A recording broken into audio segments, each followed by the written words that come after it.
What's up, y'all? Welcome to episode 43 of Feel the Heat. Before we get started, I need to call something out because otherwise Michael will give me crap for it. Anyway, we don't have a rundown this evening. I thought in the spirit of, NBA trades going haywire all day, and this is really just the beginning. I said, who needs a rundown? We're just gonna, capitalize on the peak chaos here. So, Mr. Michael, how are you? Not well. Without the rundown? Yeah, not that you put together a good rundown. We go off the rails with a rundown. My rundowns are excellent, sir. I mean, it's questions in an email. It's not even in a Word document or Michael? anything more elaborate. You know what? Yes. They're all yours from now on. You want to create the rundowns? No. Okay. I don't. I listen. I'm the more like on the spot thinker, that kind of creative thought process. And then I kick it to you to actually make it happen. So I send you ideas for the rundown and then you put it together because you're the practical, so you need my rundown. Grounded, down to earth one of Correct. The two of us, right? I'm the creative thinker. I'm the out of the box person. Mm-hmm. I'm the one that people pay for. You're the one that people pay to do the things for me. So I'm the organized, intelligent one. Yes, I got it. So anyway, we haven't recorded in about 2 weeks. Took a brief hiatus, and lots of Heat games have happened since then. To be honest, I don't even know when we last recorded, nor do I know how many Heat games they have played. So our last recording took place on, and let me make sure I get the date right, on January 24th. Do we know anything about the Heat record since then? The Miami Heat since then are 5-3. I was going to say a bit over 500, so yeah. Great. So we recorded after the Lakers game, after they beat that fraudulent Los Angeles team that, what a bunch of losers. They played against the Knicks, the Clippers, won both those games. They went on a 3-game slide.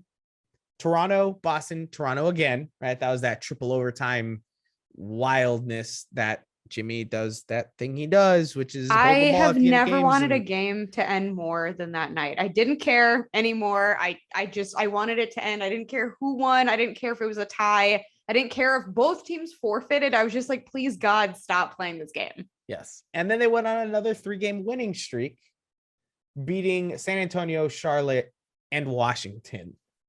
The Heat play, what is it? Their last. When is the All-Star game?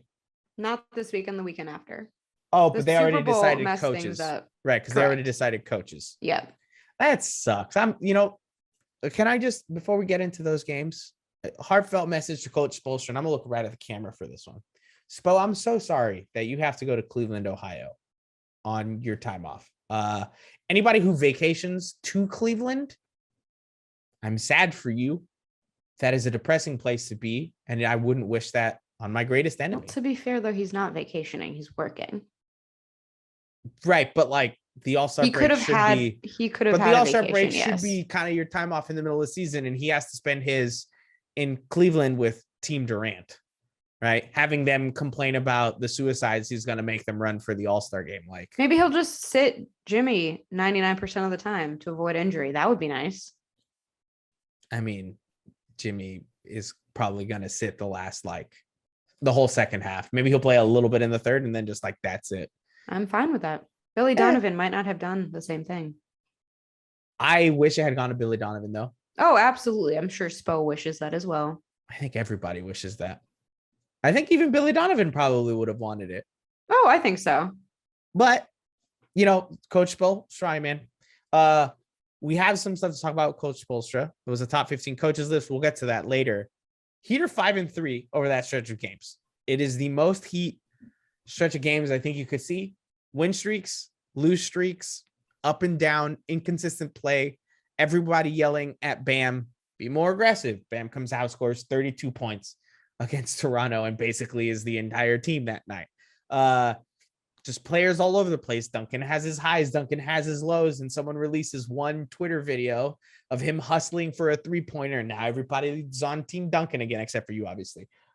What are your thoughts on this, 8-game stretch, and the implications that this 8-game stretch has on the larger part of the season?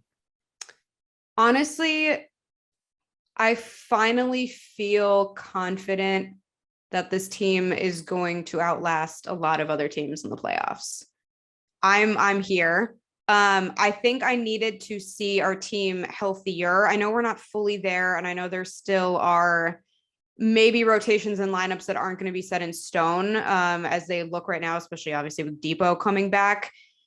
But we look good, and I'm excited, and I'm finally here. And I'm glad that it took me a while to get here because I'm cautious, but yeah, even with the losses, some of them, I mean, let's not. We should have won that game against the Celtics. That triple overtime, like I said earlier, just about killed me. But you're gonna lose some. We shouldn't have lost, but we lost, and that's okay. But yeah, I mean, I'm excited.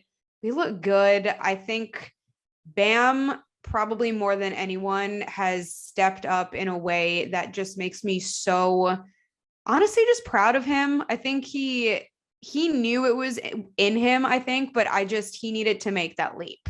Yep. Between him and I think I tweeted this out the other night, but I'm not going to say the phrase. Jimmy just looks very engaged. He looks to be at a different level, and I'm not going to say it and he's not going to say it. We're all going to be very careful about the phrasing we use. But no, I think this team is ready, and I'm finally behind them, I think.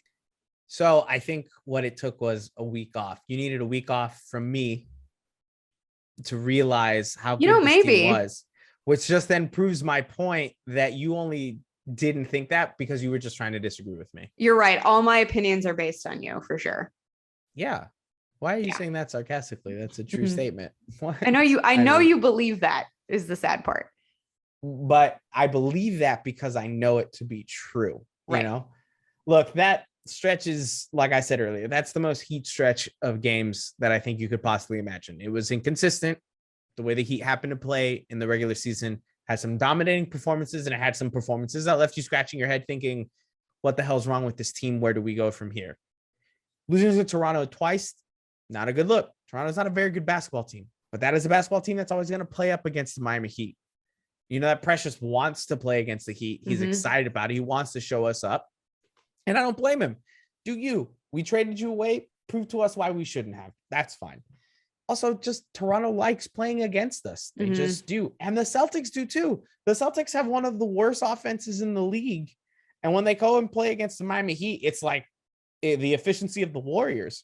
I was at my dad's house for that game, and I was so excited. Like, oh, you haven't watched any Heat basketball with me this season. Like, we are looking so good. I'm so excited to like tell you about all this, like all the accomplishments we've had and all these new guys. We're watching. My dad's just like, this is the team that you wanted to show me. And I'm just like, just eat your ramen and leave me alone. Like, we really couldn't have showed out that one night. It was ugly. It was so ugly. I just don't know why you would have picked the Celtics game. It wasn't that I picked that game. Okay. It just so happened that I was going to dinner there and I was like, want to watch the Heat. Oh, and the other thing was, it was one of few in a while, I think, that were on NBA TV because he doesn't have League Pass. So it just like timed out that way. But my dad was just clowning me and I'm like, all right, let's watch another game later together. But that's what this team is. Like, there's something with the Heat and the Celtics where it feels like the team that is lower in the standings or should be worse just always finds a way to win them. Those years that the Celtics were the better team in recent memory, and the Celtics were a top 3 seed in the East, and the Heat were much further below. The Heat were always beating the Celtics, and it was a matchup that all of us would have said, yeah, we'd love to see them in the playoffs because we thought we had the upper hand. The Celtics, I'm sure, feel that way too. Like, there's just something about that relationship between the two teams that always turns out that way. Look, they lost a triple overtime game to Toronto.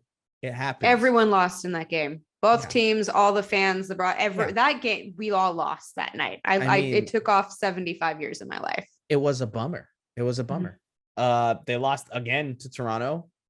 Granted, that one was much closer, but you know, it is what it is.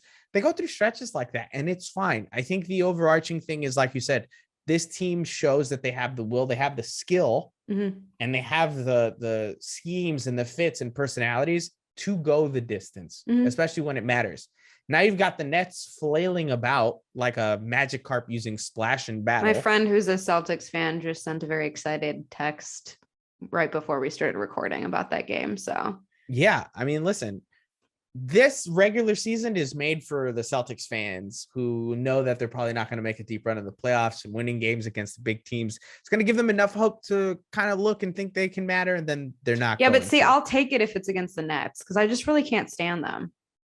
I hate the Celtics more than the Nets. I don't hate the Celtics this season or last season. My hatred somehow has dissipated, and I don't know if it's just Tatum. I don't know what it is, but there's just something about that team that doesn't irk me as much. I hate the organization as a whole. Oh, for sure. For sure. Right. Like, I think the color green I've come to detest because of the Celtics, right? Like that shamrock green makes me want to puke. No one should like that color anyway. It's not flattering.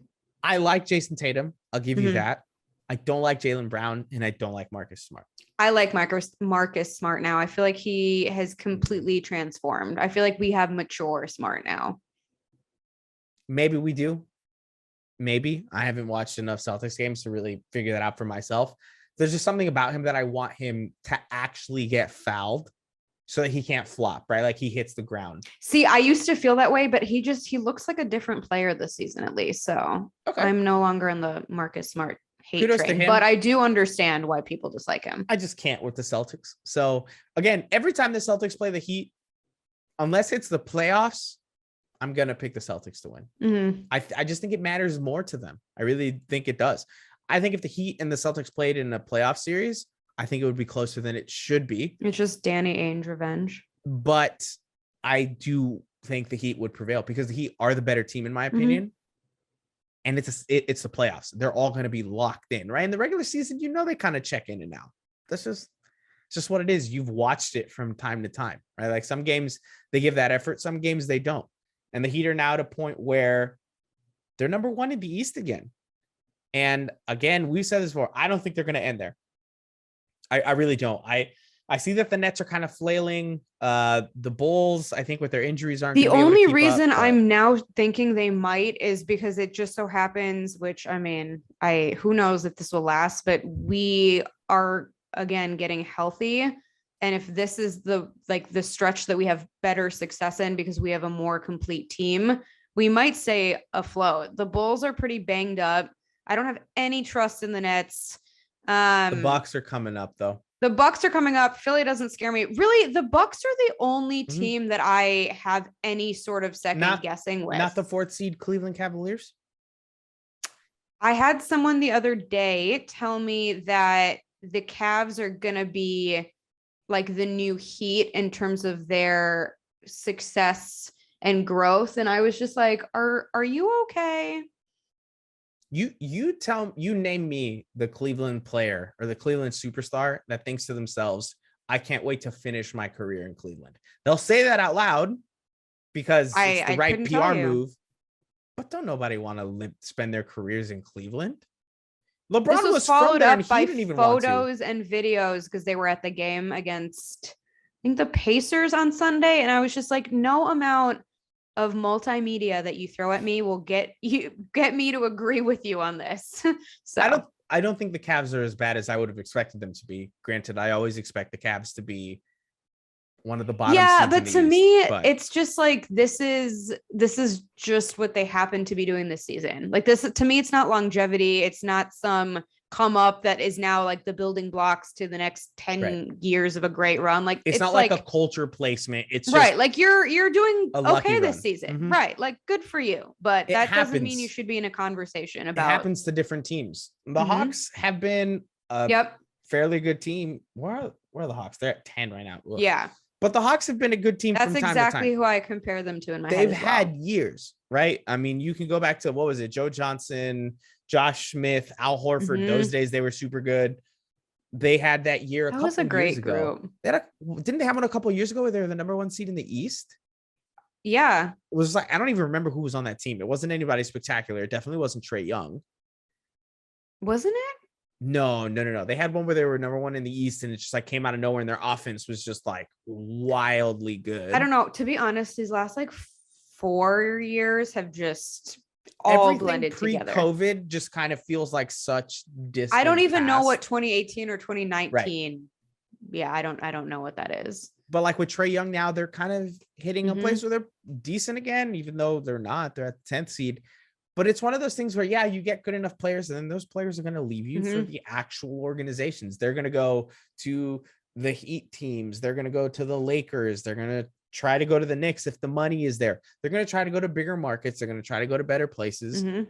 They don't have a long standing. And if you told me they were developing these players, don't compare them to the Heat when the Heat are starting an undrafted Duncan Robinson, who multiple teams would have given us, was it a No, there is 9-figure no contract? Like, comparison. you It can't was the compare that. most wild comment I was getting. Yeah, that's kind of wild. And that definitely wasn't for me. That's No, wilder no, than no. anything I've ever told you, though. That's for Oh, sure. absolutely. Yeah. And at first I was like, are you trolling? But then it kept going and like he's at the game. So I'm like, maybe you genuinely believe this. Yeah. I just think my thing with the Heat and the number 1 seed is they can hit a point where they just kind of hit a slide and things aren't really working out. I don't know. I think to me, it's more about the other teams and less about us, if that makes sense. True. And I know I'll give credit to Ariel on this one. He's always talking about how the Heat have a bunch of home games left on the second half of their schedule or the rest of their schedule. That's going to be a huge plus, especially when you consider that the Heat are 18-6 at home. I just don't see, I mean, honestly, besides the Bucks, like who would lap us? Yeah, I mean, I think the Bucks are the only team that I could see really passing the Heat. Well, I could see other teams up because it is pretty close right now.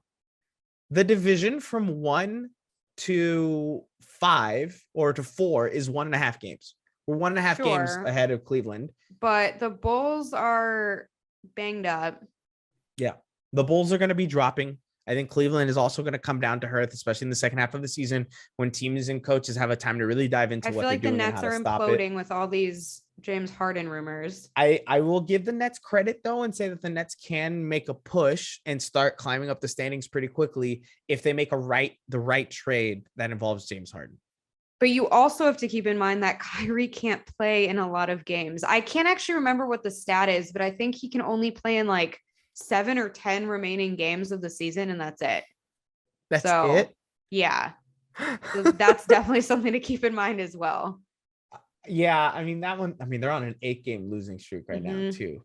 About to be 9, depending on how it goes tonight against the Celtics. I agree with you. There's just not great teams. I mean, look at the Wizards. The Wizards were riding high for a really long time there, and everybody was saying, oh, the Wizards are playing better. Why would Bradley Beal want to trade?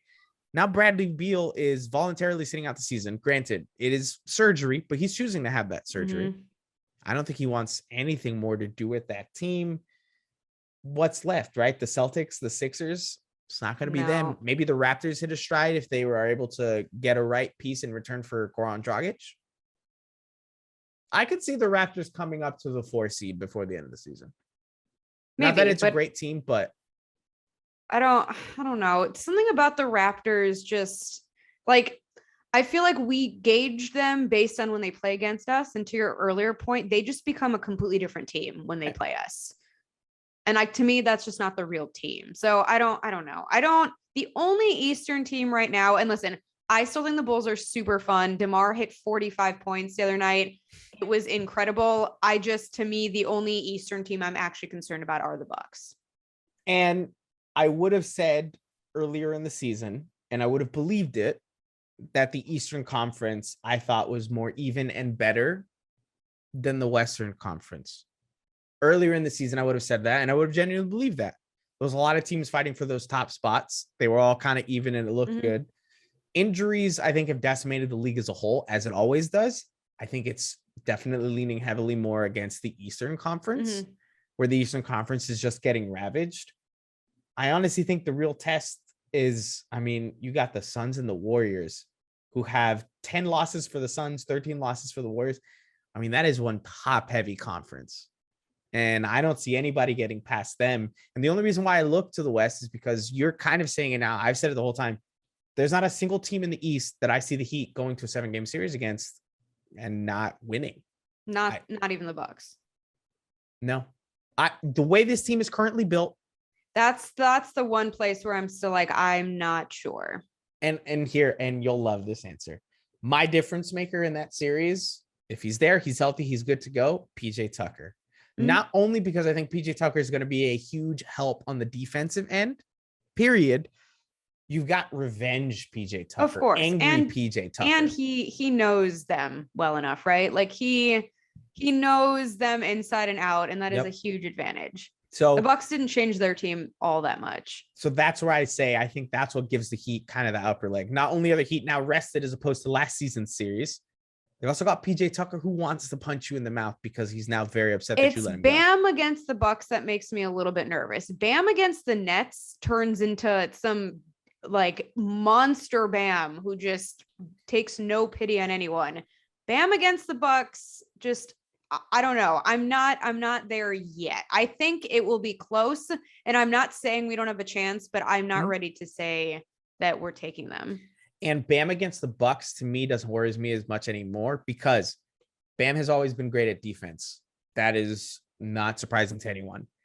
This season specifically, though, it really feels like Bam has turned it up to 12 on a scale of 1 to 10. I agree, but the size is still an issue for me. Yeah, but I think he can do a really good job against Giannis. Isn't he one of the better defenders against Giannis anyways? I don't know. In my mind, we never look great against them. Well, we did. In the bubble. And then we have this season when we played against them.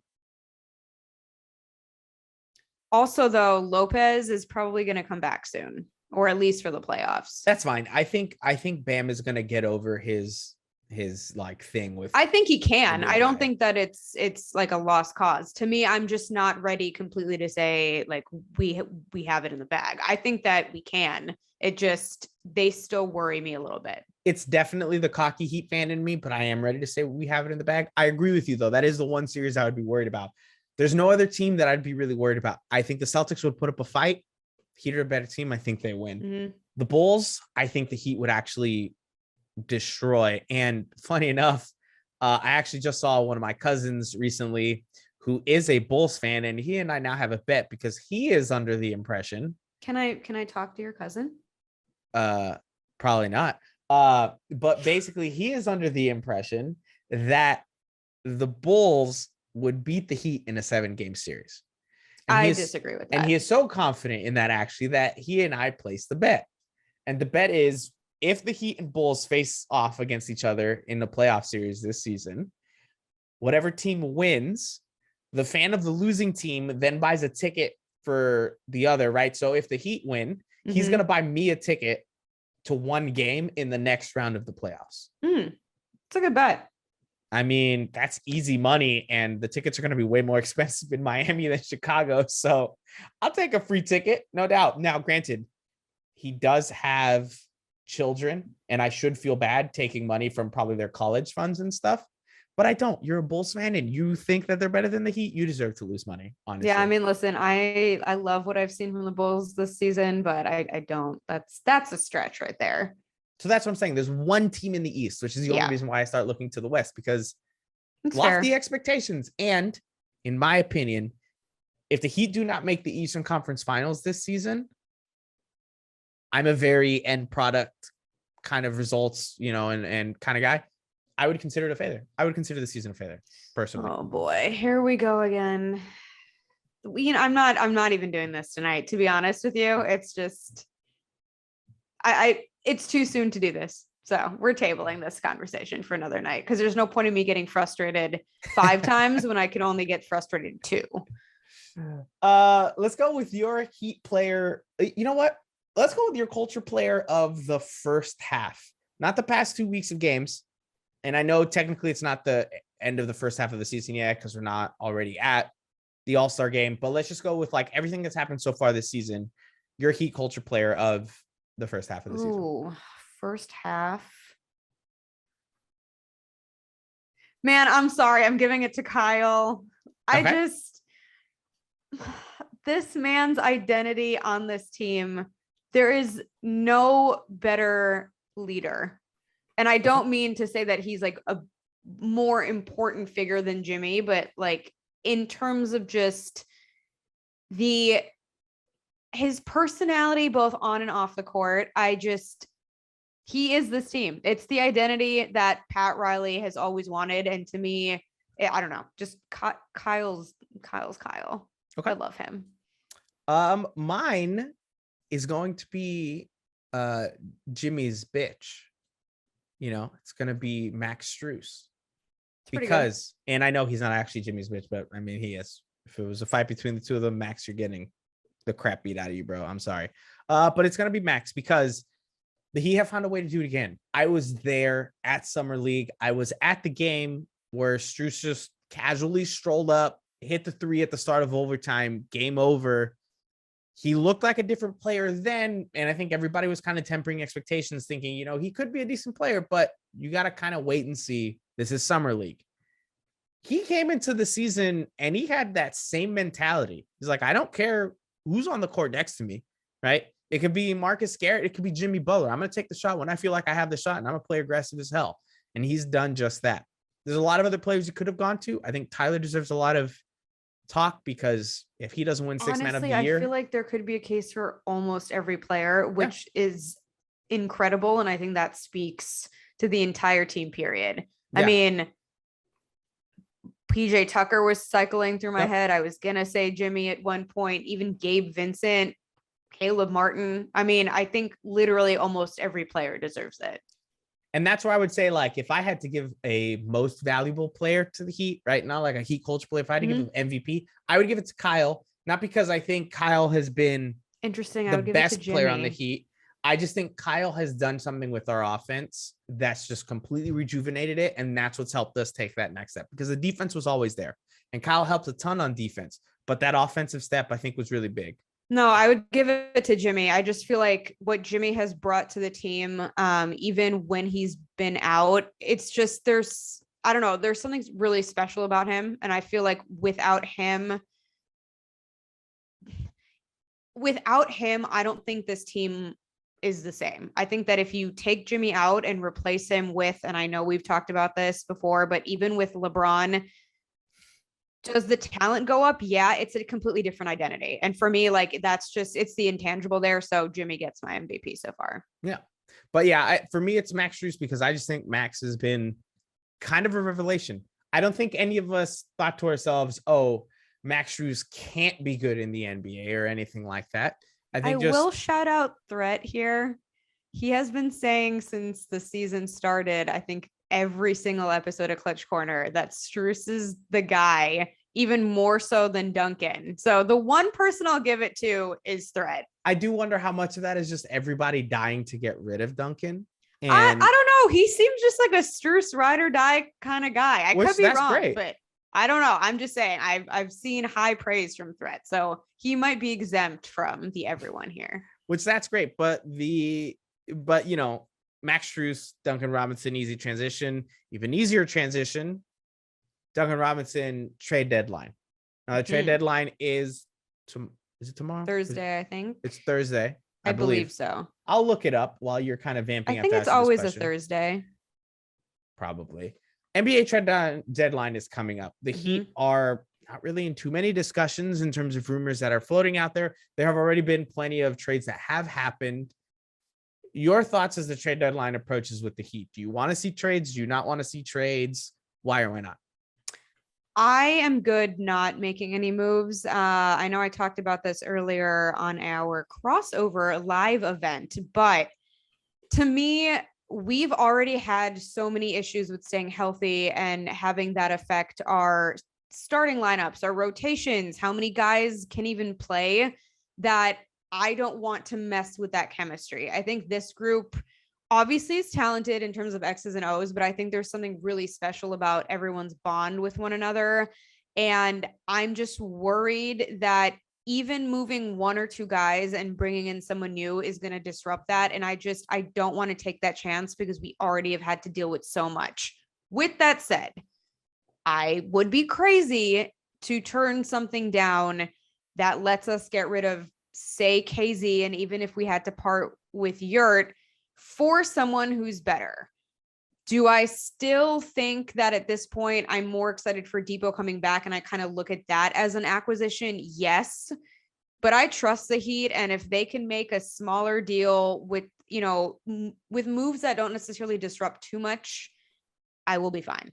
Yeah, and so that's why I, as much as it pains me, will agree with you. And I will say that I don't think I want to see the Heat make any moves at the deadline. And that's not me saying that if a trade comes up, I'm going to be against it. I'm going to look through it. I'm going to see if I think it makes sense for the Heat. My thing with the trade deadline is this.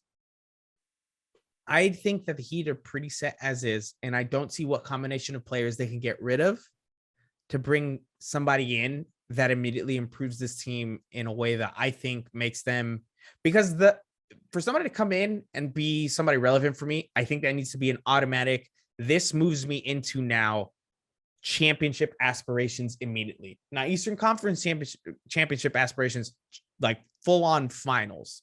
I'm not sure what that move would be, and I don't think it's out there. That he can find a way to make it happen, cool. And there are players that people are talking about. PJ Washington is coming up in conversations. Nicolas Batum has come up in conversations for people for a long time. I don't want him either. I think that would be terrible. It's interesting to see what's out there. I think the Heat are pretty good right now. I think Victor Oladipo coming in is going to be a huge boost. I think the Heat's biggest improvements can come from looking at the buyout market. I think the buyout market will be there. And there's a lot of teams that maybe thought they had a chance that aren't going to anymore. And so they're just going to have to buy out players and move on from them. One guy that I'm looking at in particular, Thaddeus Young, has been talked about before with the Miami Heat. I think it's a skill set that works with the team. You know him fairly well because he was on the Bulls last season. I think Thaddeus Young works as a backup four, helping take off some of the minutes from PJ Tucker. Like Timmy from Bahama Rican Boys pointed out, PJ Tucker is playing a lot of minutes, which I think is great, but I kind of want to save him for the playoffs. So I think Thaddeus Young coming in as a buyout is a much better move than a trade that you're making just because you feel like you have to make a trade. I'll agree with that. I also think that, again, we are injury prone, and I don't think anyone should be, hiding behind that at this point. And more bodies are more bodies. And if it's a capable body, then that's even better. So yeah, I would not be opposed to that in any way, shape, or form. Yeah. And one thing that may come back to bite both of us in the ass is, I mean, if the Heat do find themselves in some injury trouble past the trade deadline, and there were moves that they could have made to kind of help temper some of these injuries, that could be an issue. I just think as the team is, they have enough depth to help make up for that. One name I did want to ask you about, we talked about him a little bit earlier, Bradley Beal. Now out for the season. Looks like Bradley Beal's probably moving on from the Wizards either this next offseason or sometime later on. There have been talks before about Bradley Beal joining the Heat. People have even mentioned some trade packages involving, I think it was like Tyler, Duncan, and I don't remember what else it was, but there's something else along those lines. Is Bradley Beal a player that you're looking forward to trying to acquire at some point in the future? Or are you kind of off the Bradley Beal train? Honestly, I'm kind of over it. I'm kind of over every year we're talking about Beal. He, for some reason, is super committed to Washington. And then the circus starts all over again. I don't know. It's gotten really old to me. It's not to say that if we, could get him and if the trade would make sense, he's great. And I've always liked him and I would welcome him with open arms.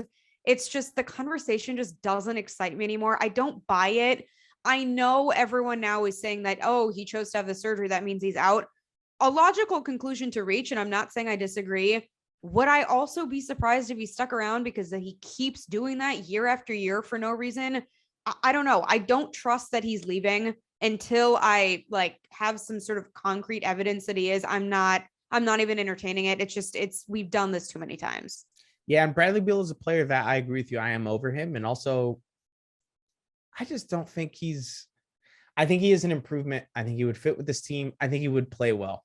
I think the amount of assets that he would have to give up to make that happen, I think the restrictions that would put the Heat on with the cap would be tough to get over. Now, granted, this is a team that can find diamonds in the rough. We've seen them do it. They can take undrafted players, develop them in the G League for a year, bring them up into the NBA, and they're immediate contributors that other teams would love to have. So they could find a way to make it work. They could find a way to be successful, and I think that would be a great team.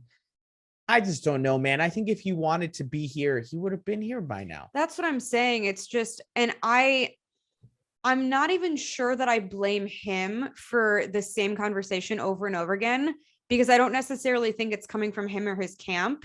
But at a certain point, it's just how many times are we going to examine the same thing over and over again, only for him to say, I'm not leaving. I wasn't going anywhere in the first place. Yeah. Again, I understand where people are coming from with him choosing to get the surgery, but to me, that doesn't necessarily mean he's leaving. Absolutely. Couple more trade pieces that I think we should talk about. Not super related to the Heat, but is related to the Heat. Goran Dragić. Do you think Mm-mm. Goran Dragić plays again this season? Because if he's still on the Raptors, Goran Dragić is most likely not playing again the rest of the season. Do you think he does get traded at the deadline? I want them to do whatever is the right move to get Goran back in Miami next year. So whatever that is, y'all salary cap experts, you can tell me. I don't care outside of that. Like, bring Goran home. It's clear he wants to be here. So you don't care what happens to him the rest of the year? Absolutely not. I mean, as long as he's happy, of course. Okay. Well, he's definitely not happy where he's at. No. You know, I don't blame him. The Raptors did him dirty. I don't really know what's going on there, but it's Toronto. He seems to be chilling in Miami for now. So yeah, he's going to Heat games too. Good for him. mm-hmm. All right, last two people I'm going to ask about, and I'm going to ask about them together. James Harden, Ben Simmons. Do they get dealt at the trade deadline? God, it's hard for me to think of Kyrie. I was going to say two players that I care less about, but Kyrie now is just, I feel like we've been here with Harden before. Okay.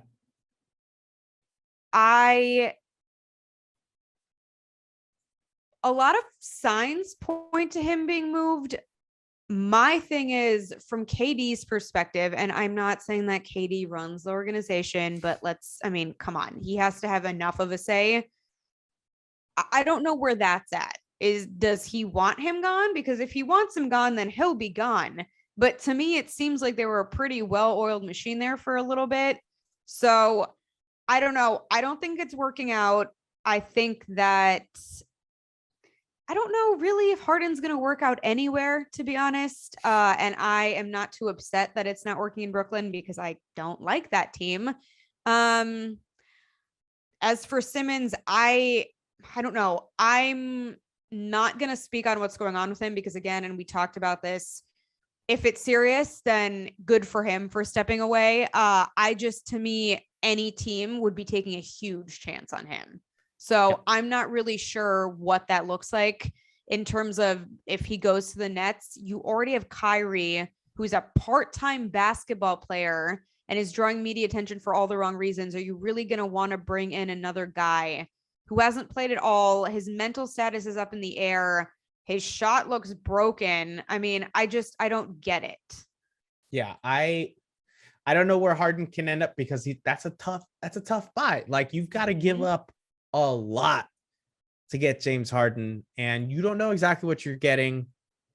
And you also don't know how committed he's going to be to you specifically, right? Mm-hmm. If you're a top tier NBA team, sure. I'm not saying the Heat are going to do it. The Heat traded for James Harden. I could see James Harden committing to the Heat because he would know what he's buying into. That would make James Harden would commit to the strip club scene in Miami. James Harden would not commit to the culture a day in his life. I've never been, but it's probably a pretty good scene. I'm sure it's impressive from what I hear, but that's all he would be interested in. Hey, I mean, listen, he would lose a ton of weight. I think he'd be a very efficient NBA player. He would never pass our conditioning. Not right off the bat, but he would eventually. Absolutely. But I don't think he'd be committed. It's fine. That's not what I'm talking about. He's not going to join the Heat. I'm just saying it depends where he would go. They would have to be contenders. They have to be legitimate contenders, and he would have to feel like a valued piece. I'm not saying that he doesn't feel valued in Brooklyn, but I think a lot of what's happening with the Kyrie stuff and KD's so much the face of that team, I think it kind of pushes him out.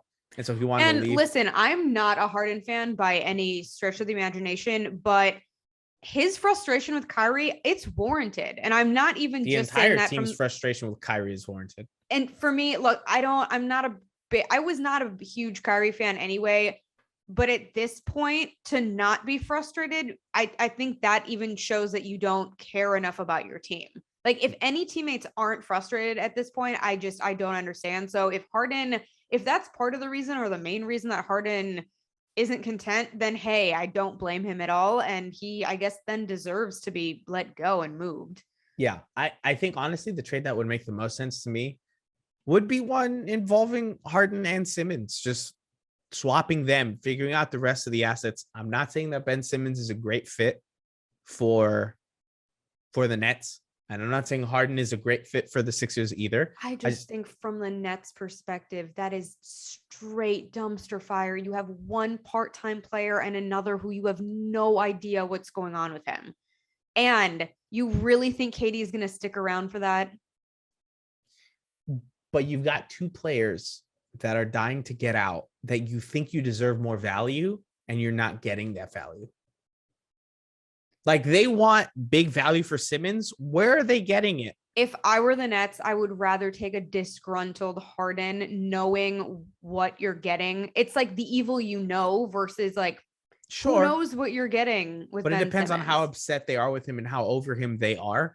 I don't know what happens. It'll be really interesting to see. This time next week, we're either going to be talking about one of the slowest trade deadlines ever, or one of the biggest trade deadlines ever. Because if you get to move Harden and Simmons in this trade deadline, I mean, that's huge. That's a big deal. So we'll see what happens there. I don't know exactly what will. I don't think it'll be anything too crazy that really shakes up the East in a big way, in my opinion. I think if you put Simmons on the Nets, even if he did play, I'm still not scared of the Nets. Absolutely not. Like, I mean, who are they? They're a Kyrie-less team who probably believes that the earth is flat and that the nanobots and the vaccine are going to kill us. I forgot about that. But listen, that guy's been off the rails. I saw this meme that was hilarious. It was from some Western movie, and it's like James Franco's character. He's being hung, right? Like he's on like the gallows. There's a guy next to him that's like freaking out. And the caption is, "Oh, is this your first time?" But then the actual caption was, "Oh, Kyrie Irving trying to leave the Nets," right? Like burning bridges with the Nets and everything. And then James Franco's character is the Cavaliers. And then the other guy freaking out, hanging by the noose, is the Celtics. And it's like, oh, this is your first time here. Like, we've all been through this before. He's just burning all of these bridges. So listen, Kyrie Irving, immensely talented basketball player. Horrible pain in the ass. Yeah, something's not right with him. So we'll just leave it at that, because I don't know what else there is to say about this man. He has like an NFL player thing about him where it's like, so like, I don't know how much you know, like Chad Ochocinco. Of course. Terrell Owens, Randy Moss, no, all amazing wide receivers. I more view them as, how do I put this? Antonio Brown. Well, their antics aren't seemingly rooted in something serious, whereas Kyrie's trying to make it seem like his beliefs are this really serious thing that, you know, he's really fully committed to. And it's just like, no, you just sound like a clown. Right. Like Ocho was hilarious. He did crazy stuff. Butted his wife. But I mean, obviously, but I'm talking about like his, like on the field. Right. His they were antics, and it was entertaining, and it wasn't right. Kyrie's all about these social. Right. Kyrie's like, I'm doing this because I'm bettering the human race. And it's like, first of all, you come off so pretentious, dude. And you know what? I think you should go do it. And you should not be an NBA player anymore, because this is your job. And now you're a part-time player. And then which is the first time in history. Yeah. And then he's like, oh, I just love basketball so much. If you love basketball so much, so and you're so upset about the NBA, go play in Europe or China. They'll pay you plenty of money. Look at a ton of deals out there. Yeah, it's not gonna be the same as NBA money. But at this point, NBA money is going to run out real quick. Parts of Europe fully believe exactly what he believes about the vaccine. So he might be better off over there anyway. You go team up with Norris Cole, and they could run whatever. Oh, don't put poor Norris alongside Kyrie now. I'd feel so bad for Norris. I'll be like, Norris, run, dude. I'll just tell him that you jinx the mess out of that. But as for trade deadline stuff, we'll see what happens. I think the Heat are going to be quiet. I think you think the same thing. I do. Yeah. And I'm totally fine with that. So, I mean, at this point, I'm just looking forward to sitting back and kind of watching the NBA spiral a little for the next few days and enjoying that. That's going to be hilarious to watch. One more thing before we get out of here. The NBA released 15 greatest coaches in NBA history as part of their 75th anniversary stuff. The Miami Heat have 2 coaches on that list. Pat Riley, of course, and Eric Spoelstra as well. I think Eric Spoelstra does belong on that list. I think it makes a ton of sense. I think there's going to be a lot of people that look at it and say, what? Eric Spoelstra's still here. He only won because of LeBron. Blah, blah, blah, blah, blah. They're going to be dumb about it. I want you to give me your campaign, your reasoning, Why does Spoelstra deserve to be on this list? Honestly, to me, it's more about what Spo has done with lesser teams than the championships he's won. Right. I mean, for someone who has openly criticized him for certain things, what he was able to do this year alone with all of the injuries and all the COVID protocols and guys coming in and out and new personnel. I mean, this year alone proved it. I also think there's something to be said about the Heat's forgotten years and the way that Spo navigated that as well, because we went from the big three to still being excited that Bosch was sticking around to getting Goran. And all of a sudden, overnight, Bosch gets diagnosed with blood clots and everything spins out of control. Spo just rolled with the punches. He took every guy that came in. He did what he could with them. And honestly, I'm not saying that we didn't make mistakes, especially contract wise. There were some pretty fun memories from that group. The whole 7-Eleven dynamic with Goran and Dion. You know, you had Winslow, you had Jay Rich. Yeah, I mean, there were even, Tyler Johnson getting that ESPN feature. I know people felt certain ways about his contract. To me, it was awesome to see someone like him featured so highly and to be kind of recognized across the league. So to me, it's not about the championships with Spo. It's about the lesser years. And again, for someone, I have constructive criticism for him, not really lately, but he absolutely belongs on that list. No second guessing that. And I think the other thing with Spoelstra that I think a lot of people have kind of bought into, and maybe some haven't, coaching LeBron James has to be one of the toughest things to do in NBA history. There is no coaching LeBron James. LeBron becomes the coach. That is how it always worked. Except for Spo. Except for Eric Spoelstra. And I think he deserves so much credit for that. Especially because, and I will say this, and I will say this plainly, at the beginning, when the Heat started out with the big three, the whole Rome wasn't built in a day, and the Heat started out kind of floundering. They had that game in Dallas where they had the players only meeting and stuff. In my head, I was thinking, well, here we go again, right? We had, Van Gundy. He eventually got pushed out for Riley to come in. Riley won the championship. I was thinking at that time, I was like, they're going to do it again. Spoelstra's going to be out the door. Riley's going to come in. Oh, see, I never thought that for a second. Interesting. I think, no offense. You're not alone in that. I heard a lot. No, and I think it's also because you were kind of newer into Heat fandom, so you hadn't seen it happen before. And we had seen it happen once already. And then he stepped down when the team got bad. And then, it kind of made sense. But Spoelstra found a way to push through that. And it takes a lot to coach who was the best basketball player in the world by miles at the time. One of the greatest players of all time who didn't believe in you, still stand there, coach him, even at times lose your franchise guy in Dwayne Wade, who at times he was frustrated with Spoelstra a ton, and find a way to make it work and find a way to put the right systems in place. And yes, Spoelstra had a ton of talent, but as we all know, it's more than just talent to win games. And Spoelstra found a way to coach those teams and make them successful. And there were times where there was just nothing he could do about it. A la Mavericks finals, when LeBron James decided to play like a college D3 athlete. And the second finals against the Spurs, where the rest of the team was D3 athletes to LeBron James's immense, greatness. That deserves a lot of credit. When coaches can coach great players and have them listen to them, that says something. And LeBron's success after Miami, I think, has a lot to do with Eric Spoelstra specifically. Yes, Heat culture as a whole, but Eric Spoelstra specifically, because it gave him the blueprint and the idea, LeBron James, on how to succeed later on.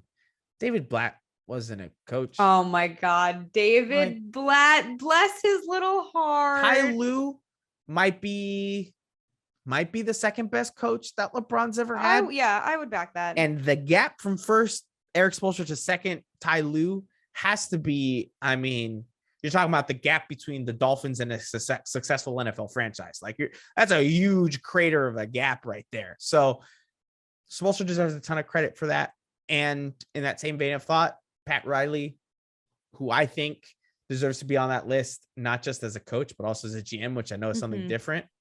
Pat Riley is a man among men. In my opinion, he is the best coach of all time. I will go out on a limb and say that, because Pat Riley always found a way to do more with less and make these feisty, competitive teams that would qualify with everyone. I think Wade touched upon that. I don't know the exact quote earlier, but he basically just said that Pat Riley kind of, drew the blueprint for that mentality and Spo ran with it. So absolutely, they both. And I think his deserve quote it. is like Spo evolved it and kind of moved it into today's NBA, which is tough to do because you can play a tough physical game of basketball, but if you're playing the way a lot of NBA games are played now, which is a lot of outside shooting, you can be as tough as physical as you want. They're just going to rain threes down on you, and you're not going to be able to do anything about it because it's not an inside out game anymore. And Spoelstra's been able to do a great job with that. So to our two coaches, to our Kings who run this franchise better than any other franchise in the NBA, I will say that plainly. Congratulations, because they deserve this honor more than anything else. I'm happy for Pat. It's expected. Spoelstra's the one that I'm surprised, not because I didn't think he belonged there, but because it feels kind of early. But at this point, Spoelstra's the best coach in the NBA. Again, huge miles. Him to Ty Lue, probably. Bar none. Great job by them. Any other Heat thoughts or anything else from you? I think this was the perfect way to close. Has me feeling warm and fuzzy. The Heat play again on Thursday, I believe. But until then, just enjoy the chaos of the NBA trade deadline. You usually say good night, y'all. I didn't know if you were gonna say it. I thought you were gonna follow that up, but I can go follow ahead. it up. Frontier and Spirit merged. That's like if the Cleveland Cavaliers and the Sacramento Kings had a baby. Those airlines suck. Good night, y'all.